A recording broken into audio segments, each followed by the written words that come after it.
অনেক আগে এক সাক্ষাৎকারে নিজের অবসর ভাবনা জানিয়েছিলেন বাংলাদেশ দলের সাবেক অধিনায়ক সাকিব আল হাসান। সে সময় তিনি জানান 2025 চ্যাম্পিয়ন্স ট্রফি দিয়ে আন্তর্জাতিক ক্রিকেটকে বিদায় জানাতে পারেন তিনি। ভারতের কাছে গতকাল সুপার 8-এ বাংলাদেশের 50 রানের হারের পর সংবাদ সম্মেলনে এসেছিলেন সাকিব।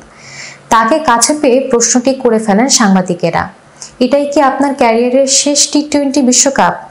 37 বছর বয়সী এই ক্রিকেটার জবাবে বলেন, শেষ কিনা জানি না, পৃথিবীতে যে কোনো সময় যে কোনো কিছু হওয়া সম্ভব। এটা তো সিদ্ধান্ত নেবে বোর্ড, আমারও ব্যক্তিগত সিদ্ধান্ত থাকতে হবে। এগুলো এখানে আলোচনার বিষয় না, সময়ের সঙ্গে সঙ্গে আলোচনা হতে পারে।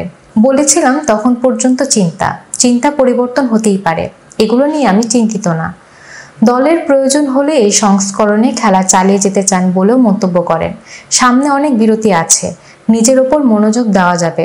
দলের প্রয়োজনীয়তা দল যদি মনে করে দরকার আছে, আমি যদি মনে করি আমাকে দলে দরকার আছে, সেভাবে ইচ্ছা আছে, সব ঠিকঠাক থাকলে এটা খেলার বিষয়। বিশ্বকাপের পর বেশ ব্যস্ত সূচি বাংলাদেশের।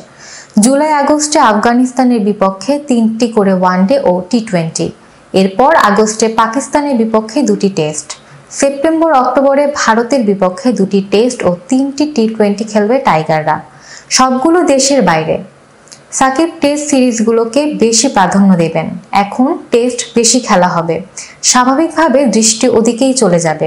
সময়ের উপরেই ছেড়ে দেই, সময় হলে সবাই সব জেনে যাবে।